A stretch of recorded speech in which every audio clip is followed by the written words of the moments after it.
Segundo ano do ensino médio, professora Edmilson, mais uma vez, trazendo para vocês aí dois assuntos importantes, tá? Matéria de prova do segundo bimestre.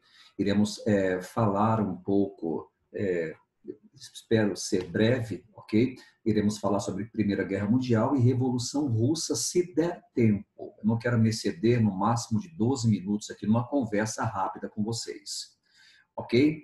Eu quero compartilhar rapidamente o livro com vocês, tá?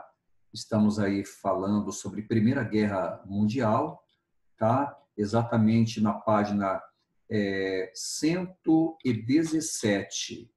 Então, aqui, o livro ele é muito sistemático e ele minimiza algumas questões que eu gostaria de me aprofundar um pouco mais, tá? Em alguns fatores importantes dessa Primeira Guerra Mundial. O livro ele foi justamente feito, né, com pouca riqueza de detalhes, justamente para que os detalhes, tanto o professor quanto os alunos, possam investigar, possam se aprofundar e procurar em outras fontes. Então, é muito importante essa visão que o nosso livro tem, tá, didática, para nos oferecer um ensinamento. Aqui está falando que o primeiro fator que é um fator que é preponderante para que ecloda a Primeira Guerra Mundial foi exatamente o assassinato de Franz Ferdinand. Tá? Com esse assassinato, a Áustria invade a Sérvia, iniciando as hostilidades e arrastando os europeus para uma guerra, né? E interessante também nós atentarmos que havia, antes da Primeira Guerra Mundial, uma corrida imperialista por muitos territórios e mercados durante todo o século XIX, que gera, na verdade, violentas rivalidades entre as potências europeias.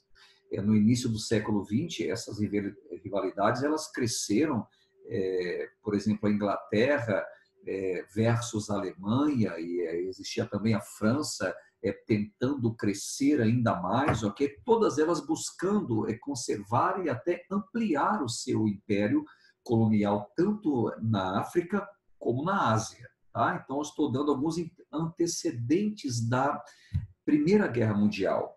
Por exemplo, você pega a Inglaterra, que deteve a supremacia econômica e mundial até o início do século XX, e apesar da concorrência, nenhum outro país conseguiu levar seus produtos com tanto sucesso para quase todos os lugares do mundo. Então, a Inglaterra, nesse momento da história, era a bam, era o super país detentor, tá, de riquezas, de muito poder, e é claro que existiam outras nações que estavam descontentes com essa tamanha possessão inglesa em muitas partes do mundo. Nesse tempo, há um crescimento da nação alemã. A partir de 1870, ficou cada vez mais difícil para a Inglaterra manter a sua posição de destaque. A Alemanha ela surgiu no cenário europeu sob a liderança de Otto von Bismarck. Interessante que foi Otto von Bismarck que ele faz uma conferência, né, a chamada Conferência de Berlim, para partilhar, entendeu? Para as nações neocolonialistas elas entrarem no entendimento a respeito da partilha do continente europeu entre elas. Então, tudo isso veio acontecer devido à engenhosidade de Otto von Bismarck, esse alemão, que era o chanceler alemão. A população alemã ela aumenta muito, há um desenvolvimento muito grande em termos industriais. A Alemanha passa a produzir bastante carvão, aço, eletricidade, ok? Então, a Alemanha ela cresce muito no cenário mundial.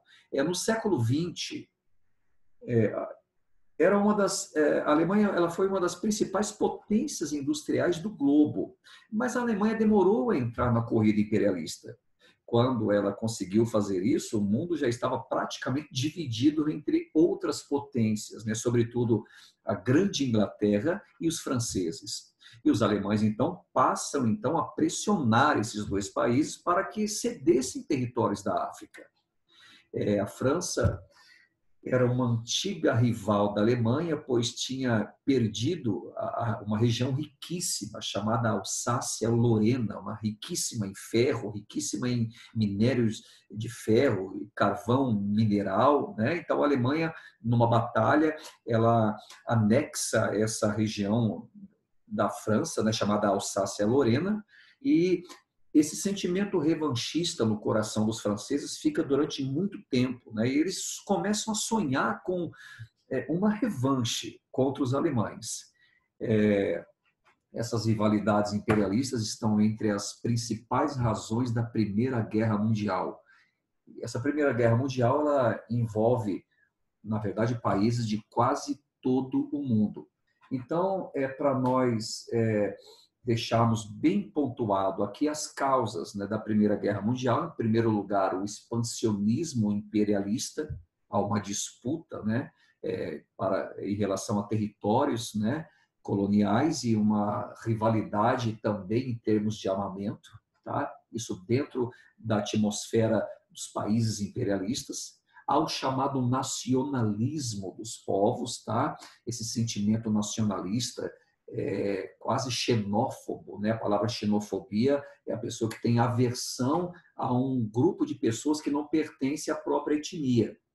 E também uma das causas foi a chamada política de alianças, né? Que os países se aliançaram entre eles, né? De um lado a Tríplice Entente, tá? Que é composta por França, Rússia e Inglaterra, e do outro lado a Tríplice Aliança, né? Alemanha, Império Austro-Húngaro e a própria Itália, ok? Então, a Primeira Guerra Mundial, pelos historiadores, ela é dividida em 3 fases, tá? As fases da guerra, como está dizendo aqui o livro, eu quero novamente compartilhar com vocês aqui o livro. Vamos que vamos, tá? As fases da guerra. Primeira fase chamada Guerra de Movimento. A segunda fase, Guerra de Posição. E uma terceira fase também, guerra de um segundo movimento. E aí dá alguns pequenos detalhes, né, dessas 3 fases da guerra. Guerra de movimento, caracterizada pelo avanço da Tríplice Aliança, do pessoal, né, da Alemanha, entendeu, do Império Austro-Húngaro, sobre os territórios dos países da Entente. Tá? Então, no primeiro momento, dava uma impressão de uma superioridade alemã em relação aos outros países envolvidos na guerra, uma superioridade bélica, uma superioridade em termos de deslocamento de tropas, de investimentos, ok? Então, essa primeira fase deixa os países da Entente muito preocupados devido à audácia alemã de invadir, ou seja, de mostrar o seu poderio bélico, ok? E daí, numa segunda fase, era chamada de guerra de posição. Ou seja, em pouco tempo, os exércitos passaram a se enfrentar a partir de trincheiras. Interessante que a Primeira Guerra Mundial também foi conhecida como guerras de trincheiras, né? Ou seja, aquele avanço gradativo, difícil, tá? Palmo por palmo em relação ao território em que queriam conquistar. Vamos ver o que nós temos mais aqui. Há uma guerra submarina. Os alemães usam muito o artifício da guerra submarina para submergir, inclusive, navios que carregam alimentos, né? E assim desabasteceriam os exércitos, né? O exército não teria mais alimento, né, para se fortalecer. Então, a ideia era não apenas destruir frotas militares, navios militares, mas também navios mercantes. Tá? Inclusive, o Brasil ele tem alguns navios submergidos por submarinos alemães. Vamos ver o que mais nós podemos falar aqui. Deixa eu interromper aqui a transmissão, né? Esse compartilhamento, e dizer para vocês que a Primeira Guerra Mundial, na verdade, foi uma guerra bastante destrutiva. Tá?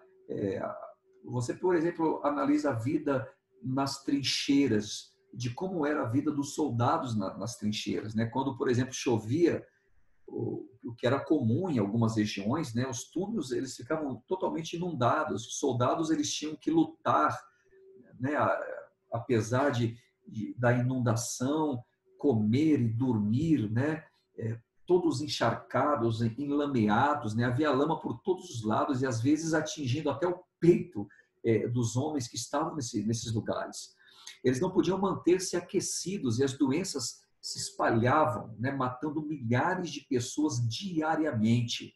A proliferação de ratos, proliferação de piolhos, né? Doenças como leptospirose, doenças pulmonares, né? Devido o ambiente insalubre, o ambiente extremamente úmido, tá?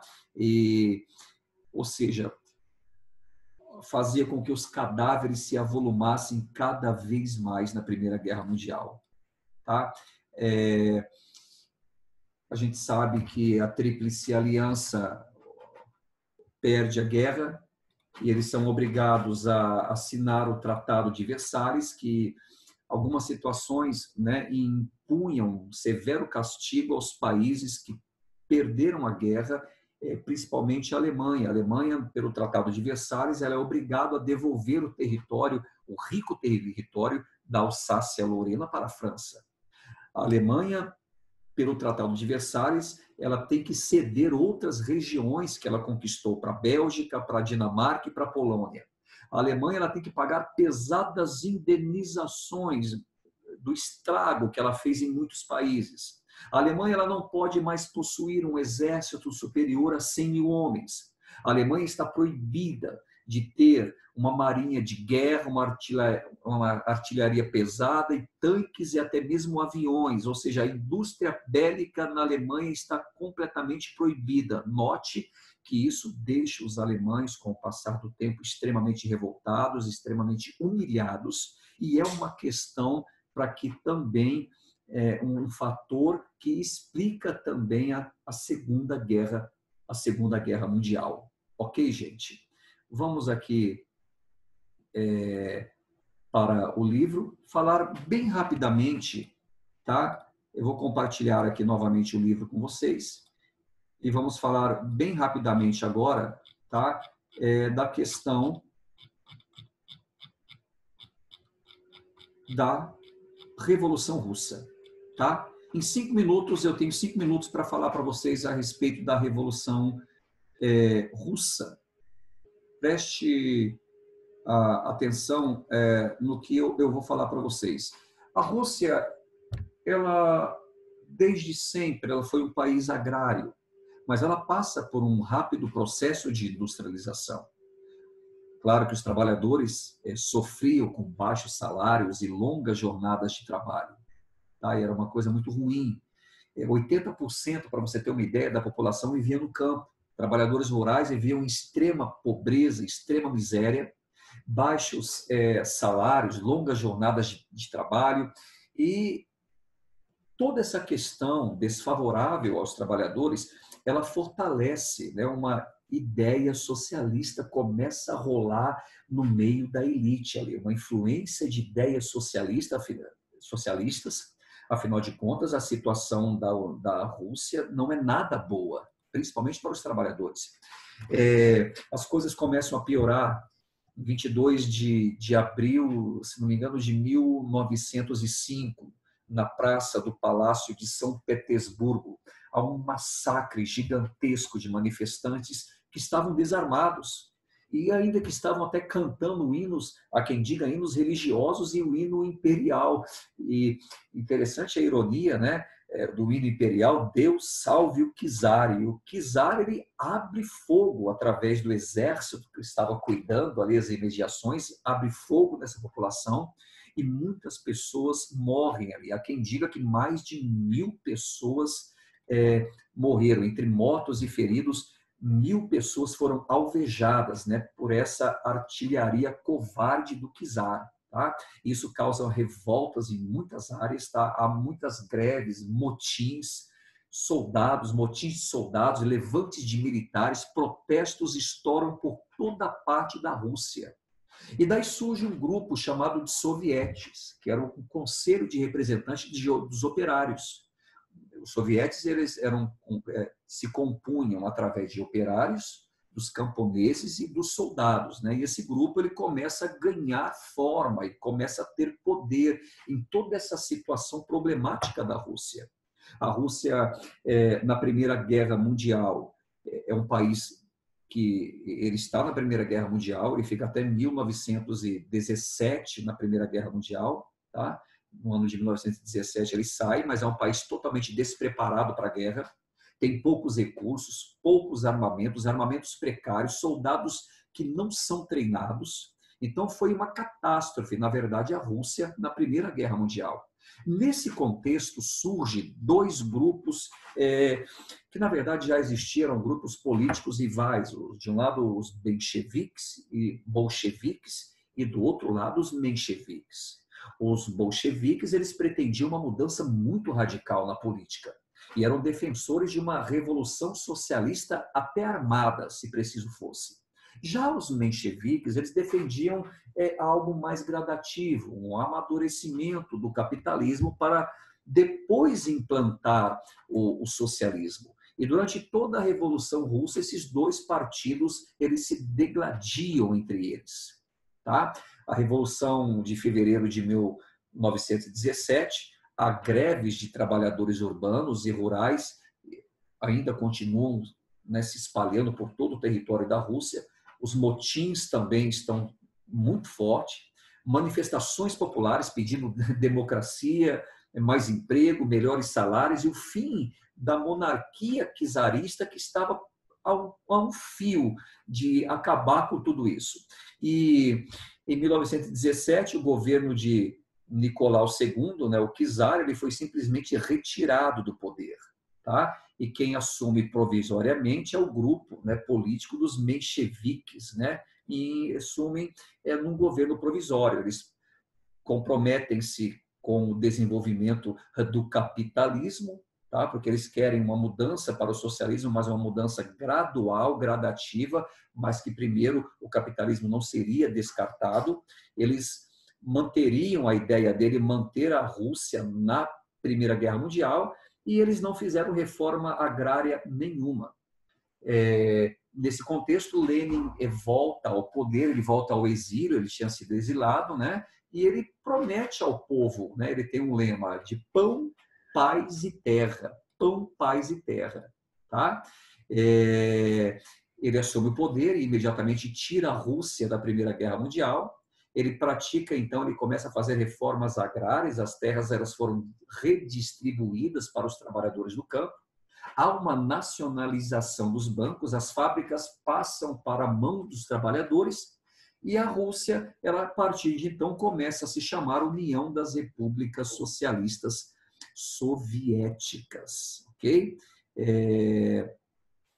Para terminar aqui a história, há um embate, né, há uma guerra civil, na verdade, que começa em 1918, tá? É instaurado nesse tempo na Rússia um comunismo de guerra, né?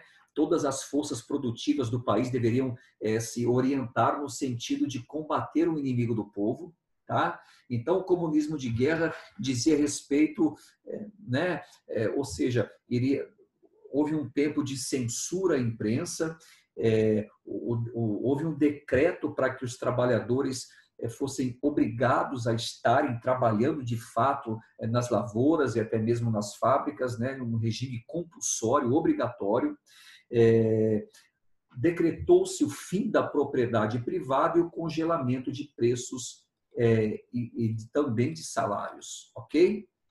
Eu quero ficar por aqui, agradecendo a atenção de vocês, tá? Espero que eu tenha sido esclarecedor e a gente volta a se falar em breve. Muito obrigado.